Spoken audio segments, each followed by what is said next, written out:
మిత్రమా, కష్టం అనుకున్న పనిని సామాన్యులు ప్రారంభించరు.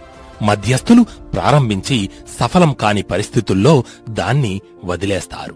కార్యసాధకుడు కష్టాన్ని భరించి ప్రయత్నభంగం కాకుండా చివరకంటూ కొనసాగించి కార్యసాధన చేస్తాడు.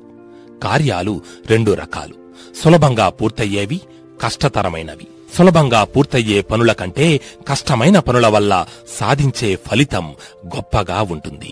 చాలామంది కష్టపడి పనిచెయ్యడానికి ఇష్టపడరు. కాకరకాయ చేదుగా ఉన్నా మధుర పదార్థంగా వండి వడ్డించగల వంటవారి కౌశలం వల్ల చేదును ఇష్టపడని వారు సైతం ఇష్టంగా ఆ కూరను తింటారు. పనుల్లోని కష్టతరమనే భావన వల్ల వాటి జోలికి పోనివారు సైతం మరొక పద్ధతిలో ఆ పనిని సులువుగా చేయవచ్చు అని తెలుసుకున్నప్పుడు పనిని ప్రేమించగలుగుతారు. ఉదాహరణకు, గణితం చాలామందికి కష్టమైన పాఠ్యాంశం. వేదిక్ గణిత పద్ధతిలో సులభగ్రాహ్యం చేసి బోధించే పద్ధతులు ఉన్నాయి. కష్టం వచ్చినప్పుడే మనిషి తనలోని నిజమైన శక్తి ఏమిటో తెలుసుకుంటాడన్నది మానసిక విశ్లేషకుల భావన.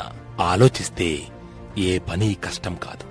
క్లిష్టమనిపించే పనులను చక్కబెట్టుకోవడంలో కొందరికి మజా ఉంటుంది. కార్యాన్ని ఓ సవాలుగా స్వీకరించి చక్కబెట్టినప్పుడు సులభంగా చేయగల పనుల వల్ల లభించని మహదానందాన్ని సాధకుడు అనుభవిస్తాడు. అందుకే ఈ లోకంలో కష్టాలను సైతం ప్రేమించే ఆశావాదులున్నారు. కోపం మన విచక్షణను చంపేస్తే ఆలోచన పరిష్కారాన్ని వెతికి పెడుతుంది. మంచితనం మంచిదే, కాని అది ఎంతవరకు అంటే దానివల్ల మనం నష్టపోనంత వరకు. వేగంగా ఆలోచించు, తెలివిగా ప్రవర్తించు. ఇవే ఉత్తములకు ఉండే సుగుణాలు.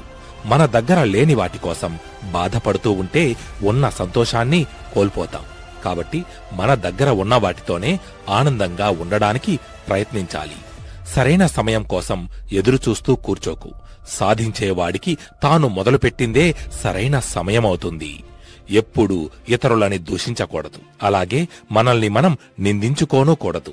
మొదటిది అందరిలో మనల్ని చెడ్డవాళ్లను చేస్తే, రెండవది మనల్ని అసమర్థులుగా మారుస్తుంది. మాటల కన్నా చేతలు గట్టిగా శబ్దం చేస్తాయి. ఒకరిని మోసం చేసి జీవితంలో పైకి ఎదగాలనుకుంటే మనల్ని మోసం చేసేవాళ్లు కూడా ఈ లోకంలో చాలా మందే ఉంటారని మర్చిపోకు. మిత్రమా, ఆఖరిగా ఒక్క మాట. ఏ పనిని కష్టమని భావించక అందులో సాఫల్యం కలిగితే ఎంతో ప్రయోజనం ఉంటుందని భావించి ఆసక్తి పెంచుకోవడం ఉత్తమం. అలా చేయడం వల్ల అద్భుతాలు జరుగుతాయి. ఈ ప్రపంచంలో ఏదీ కష్టమైనది లేదు. పరిష్కారం లేని సమస్య ఉండనట్లే మంచి ఫలితం చేతికందని సత్కార్యం కూడా ఉండదుగాక ఉండదు. కష్టం అనిపించినా ప్రయత్నించడమే విజేతల లక్షణం. ఇది రాసిపెట్టుకో.